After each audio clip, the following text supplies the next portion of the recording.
What's up, everybody? This is the Hard Pirates TCG here, and what I am giving you is a tournament match from the locals I played at. I'm playing Zoro on the right, and then we have my friend Matt playing Kid on the left. Now, Kid is actually his main deck, but he did get top 16 at the Treasure Cup in Gen Con playing Zoro. And then he also got top 64 the day before that. So very good player, very established, knows a lot about this matchup in particular. I also am fortunate enough to know this matchup very well because he is the person that taught me the how to play Kid pretty much when I was playing Blurple Croc back all the way in set 1. And I'm just going to point out I'm going to commentate the game and just kind of talk about why both of us are doing these things, because it's going to look very weird to those who don't play a whole lot of Kid. So without further ado, Daily Grind TCG, thank you for sponsoring this video. If you guys haven't picked up any singles, you definitely should use my discount code HeartPirates5 in the comment, or in the and the link's going to be in the description below. So I, as Zoro, want to do damage, right? He's playing the version of Kid where he's playing the wall. He's gonna, basically starve you out of resources, which against Zoro is still possible. You just have to play pretty much Izo, Nekomamushi, Yamato. Basically, you just never attack life and just keep dealing with characters in efficient ways and never tap your own. Or when you do tap your own, they're just very easy to defend. And so my goal is to do damage. His goal is to stop me from doing too much damage while also walling me off with Kid and starving my resources. So in my hand, you'll see that I have Gordon and I think it's either Fire Fist or Jet Pistol from the very beginning, and I'm just waiting for the right time to use it. Not even against this Yamato, because this Yamato is not even a threat right now. He does play the 5-cost Banish Yamato, and that cannot stay on the field for a turn, because I mean that's 2 resources just completely gone. And with behind the 8-drop Kid wall, that I'm not gonna be able to kill it very easily, through attacking. So I have to use my events to kill it. So I do a quick 3 life here to take him down to 2. He's totally fine doing that because that gives him a whole lot of cards in hand. And usually he likes to sit behind the 8-drop Kid wall, going to 0 or 1 life. So he swings 3 at my Izo dies, and then he plays Bonnie, and he's going to search for Law right here, and then Law is probably going to pick up either, I think it's Bonnie, but he's starting off pretty normal. He's not attacking my life at all. He's just not giving me cards to kind of play with here. Plays Law, picks up Bonnie, and then plays Killer, and I realize, like, around this time, I'm like, I'm not gonna win by grinding out the game here, and I definitely can't turn my character sideways, because then he just gets free swings at him, and I get rid of a lot of cards in hand that I might need to defend myself later on, or I might need as like discard fodder for Marco in the future. So I go ahead and swing 7 at the Izo right here, and the only reason I do that is because I don't want him to like get it back to hand with another Law. And then have a 2k counter, or if I play like an Izo or something like that, he is able to just rest it again. So I just don't want him to have that. And then I play Marco and I pop the Killer right there. So he starts off by playing a Yamato on his next turn, the Banish Yamato, and a Killer, and puts it down on Killer, and he goes ahead and passes. And I was like, yep, it's a good thing I saved. I think I use either Jet Pistol or Fire Fist here. I think it's Jet Pistol. And I was like, it's a good thing I saved that, because like the Yamato hasn't put pressure on me a single time, especially the way he's playing his deck. I'm going to swing 8 at life here. And he's going to go ahead and block and draw the card with Killer. And I'm going to go ahead and Jet Pistol the Yamato. And I do that last because I don't want him to know what I have. And I pass with 3 Dawn Up. The reason I do that is because I don't want him to know exactly what I'm going to do, and 8 is the perfect number anyway, especially if he only has 1 Dawn Up, which represents a Paradise Waterfall.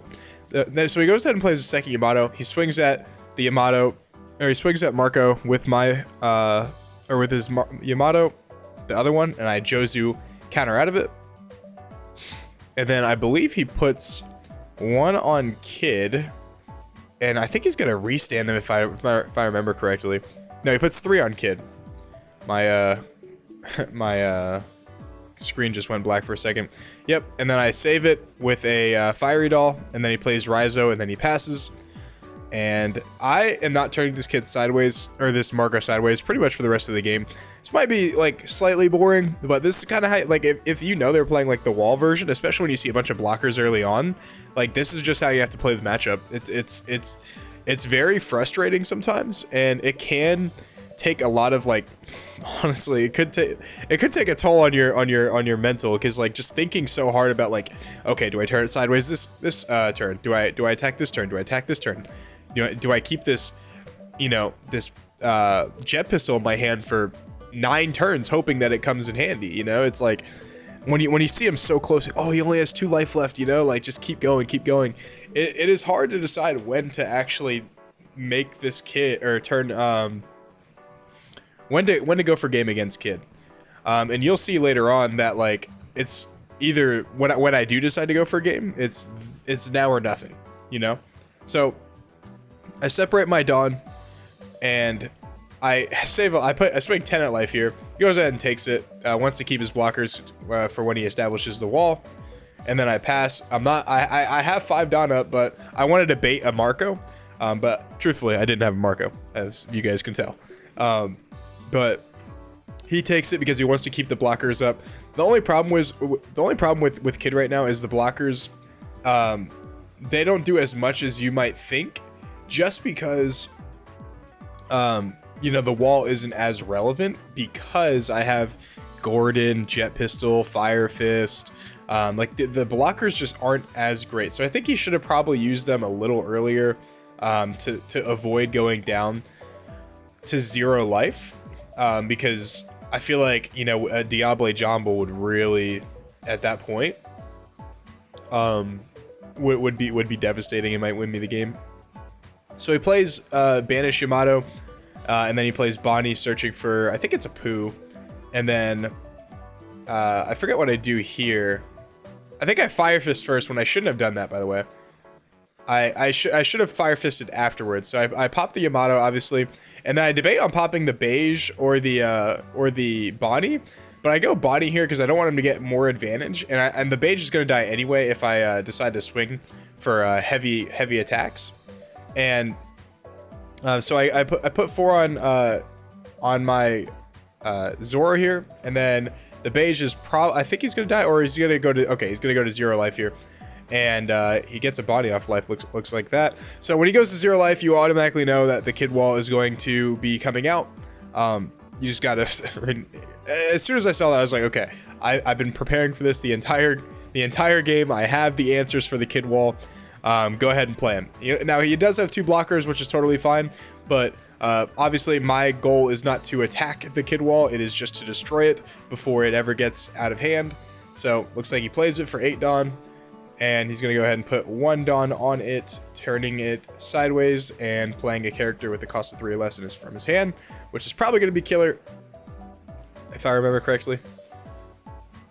Let's see. Killer right there, yep, and then puts a Dawn on him to draw a card if he does decide to block. And then he goes ahead and passes, and he's trying to starve me out of resources. Problem is, like, with Izo and, you know, Buggy and Dodon and all that, like, I still have a ton. So I play Gordon here, put the uses effect to put the 8 cost Kid at 5,000, and then I play Jet Pistol and pop the 8 cost Kid, and then I swing 5 at his life, and he goes ahead and blocks, and I hard play Luffy, and I just pass. I'm like, all right, buddy, you better hope to God you have a Punk Gibson in hand along with a bunch of other 2K counters, because next turn I'm going all in. And that Marco's still sitting there.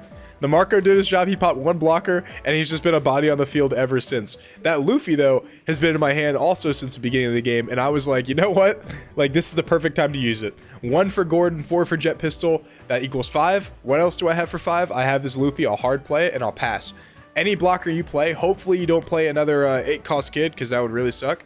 But any blocker you play is irrelevant. He puts 1 on his Law, trying to avoid the Jet Pistol. He knows I play 3 of them. Puts 1 on Yamato, and he swings 5 at my life. I go ahead and take it. Just give me some cards. I'm totally fine with that. I swing 7. I go ahead and take it. I Fire Fist the Killer, and then he plays Law.